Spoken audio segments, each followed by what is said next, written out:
Meron kaming game na gagawin today. Okay, let's go in.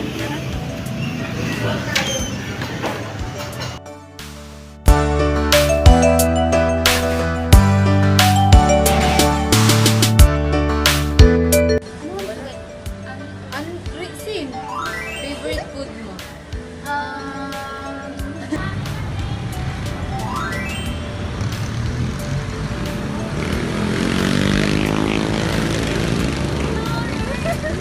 Good day everyone! Good day viewers! Nandito po kami sa Pocha at kami ay magta-try po ng Korean barbecue. Alam ko, sikat na sikat ngayon yung Korean barbecue kaya pupunta kami sa place at rate natin yung food. And this my vlogging partners.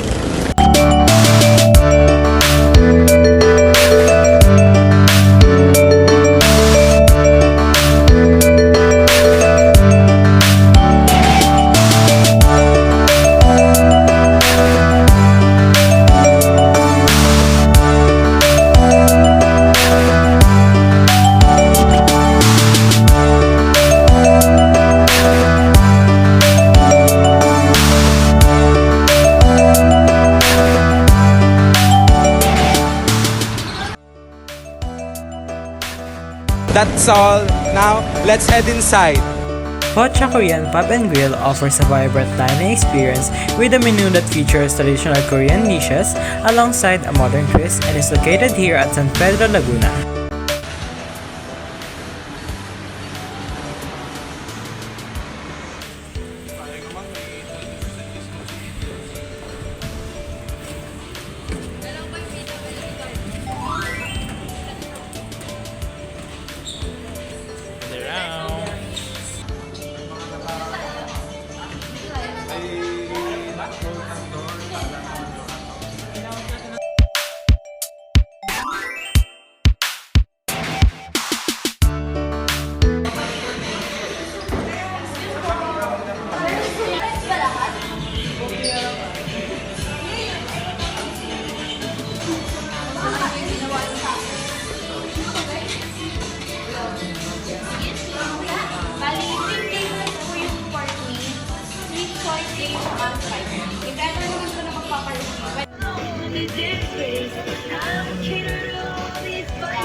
Good morning, everyone! Andito tayo ngayon sa Sampaloc Lake, dito sa San Pablo. And umorder tayo sa Lee's Food Corner, dito sa food court ng Katsu Tempura. So, ayan everyone, itsura ng Katsu Tempura na aking in-order. And nakita naman natin ay yung tempura with katsu, side dishes, and rice. Tikman na natin.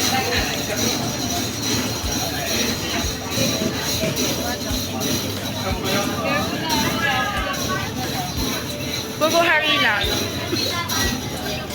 So, ang grade ko sa tempura, siguro mga 6 out of 10 since puro harina siya, pero masarap ito.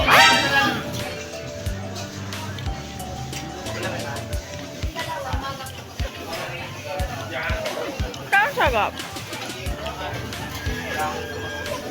Ano ito?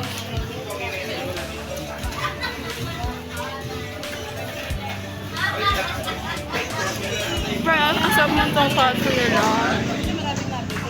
If I'm being generous na, I would rate 5 na rin.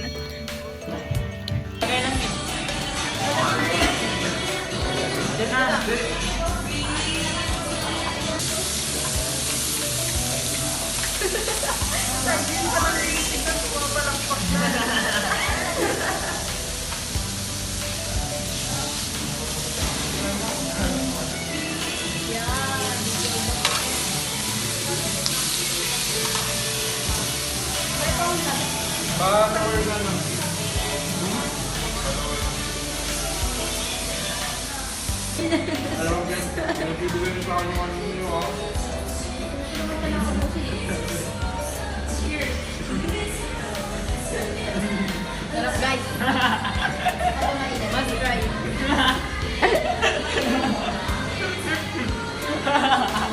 Tama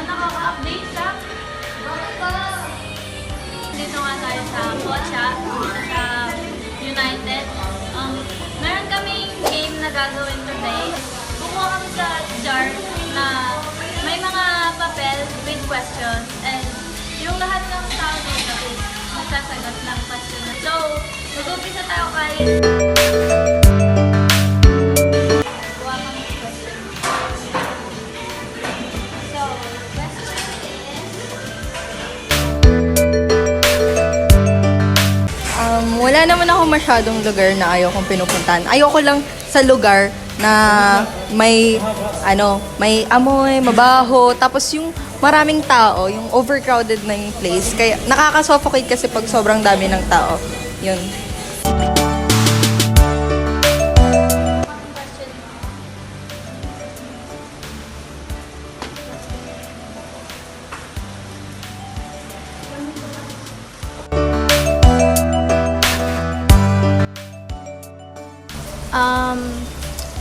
Sinigang. Dahil, like, pag kumakain ako nito, marami kong nakakain. Like, nakakailang balik ako sa rice cooker. Pag sinigang yung ulam, lalo na pag sinigang na salmon, baboy, or kaya manok. Salmon!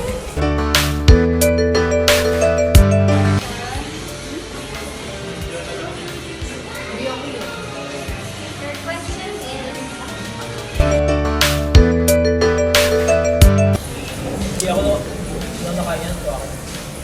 Sa akin lang, hindi masyado ako napipikon sa biro. Kaya lang, may mga tao na ako'y napipikon pag nagbibiro sila. Gets mo? Pag mga friends ko, hindi naman ako napipikon kung biro-biro lang. Kaya lang, pag this person or etong tao nagbiro sa akin, mapipikon talaga ako. Parang ganon.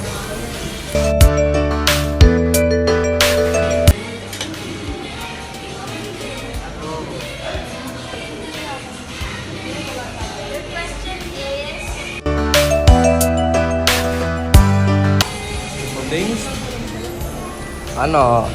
Simple things parang meron lumalapit sa akin na so yung parang friendly lang. Yung parang mga friendly gestures na nangyayari sa akin sa umaga. Ganon.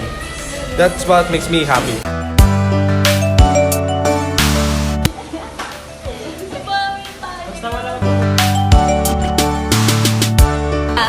Aso nga.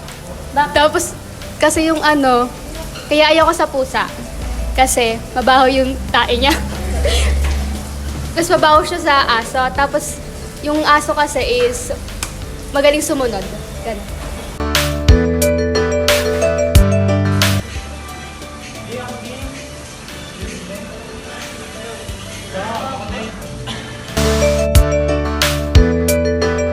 May invite pa ba? Doon ako eh. Birthday ko yun ah. Bang naalaw yun. Mag-i-invite pa? Yun, ang sarili ko.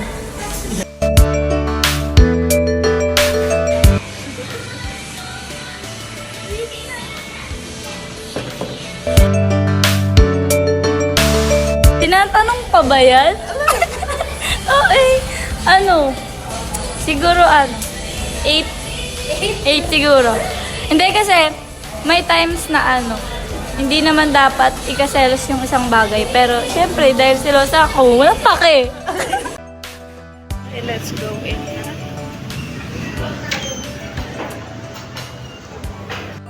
Lucia's Cafe offers a serene escape with its elegant ambience and cozy atmosphere. Known for its expertly crafted coffee and delectable pastries, is the perfect spot to unwind or catch up with friends.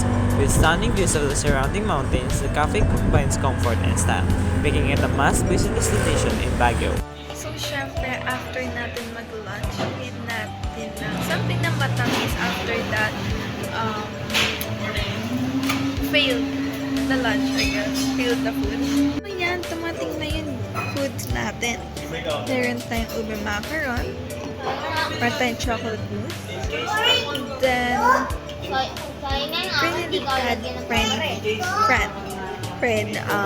Trinidad friend wrap.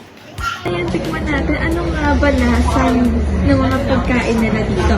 Unahin natin yung ube French macaron nila.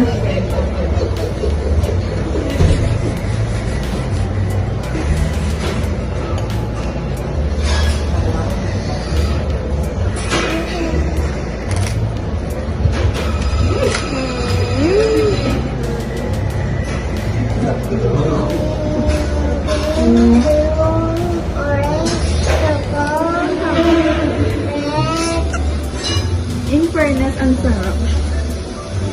So, ngayon, try naman natin yung chocolate mousse nila. Pero nasa doon.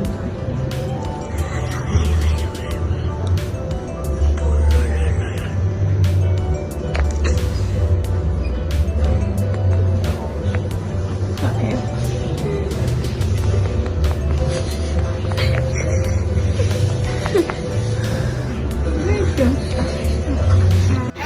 So, it's a wonderful experience after nung disaster launch.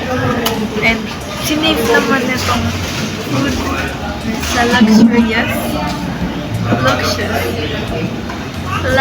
sorry. Yun. Sinave nila, which is wonderful, sobrang sarap. Hindi ko na kailangan ko intayin. This is a 10 out of 10 experience. Would recommend this if you love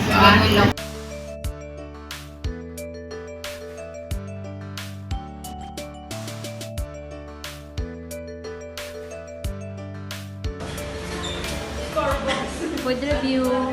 Ano masasabi mo sa pagkain? Hindi masarap.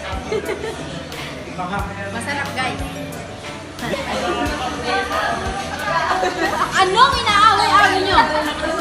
Hindi ka basta pera. Aba, ikaw pala ang salary.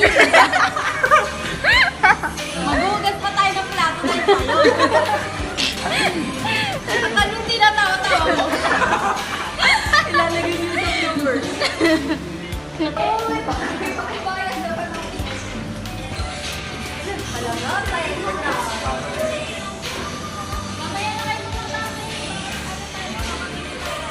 So guys, we're done eating na and i-rate na namin yung experience namin and yung mga food doon sa Pocha.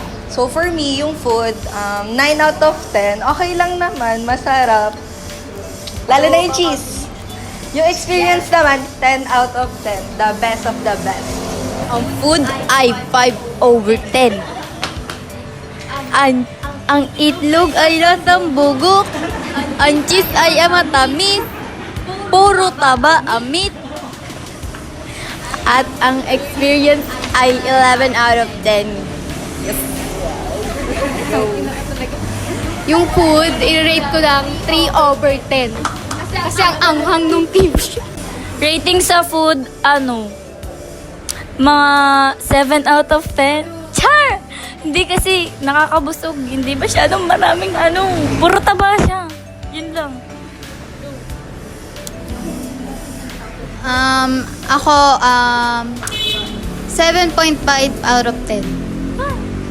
Kasi ayun, same lang din kay Denise, puro taba, hindi naman ako fan masyado ng ganun. Pero masarap, tas yun, yung cheese, tas yung patatas, yes. So, super yummy. Overall experience, mga 7 out of 10. Rating ko is 6/10 since hindi ako masyado kumain and yung place okay naman and yeah, go. So, ang rating ko sa pagkain ay 8/10. Masarap naman. Sulit naman. Madami. Okay lang naman for 199 pesos. Hello guys, re-review ko po lahat ng pagkain. So, sa pork set po, may 3 kinds. Kimchi marinated pork. Bibigay ko 6 out of 10. Hindi ko masyado malasahan yung kimchi. Second, unseasoned pork. Bibigyan ko ng 5 out of 10. And pangatlo, yung peppered pork. Bibigyan ko yung 9 out of 10. Yun yung paborito ko sa lahat. Hindi ko po nalasahan yung side dishes. Kaya lang, sa review po ng iba, parang hindi po nila nagustuhan. So, 1 out of 10. Sa akin naman, nag-order rin ako ng fried mandu. 10 out of 10 siya, guys. Recommended place. At yun naman, yung cheese, artificial cheese siya, parang mix lang. Hindi siya yung totoong cheese na mini-melt. Kaya parang artificial flavor. Unlike sa ibang Korean barbecue places. Hindi ko masyadong nalasahan. 3 out of 10. Yun lang.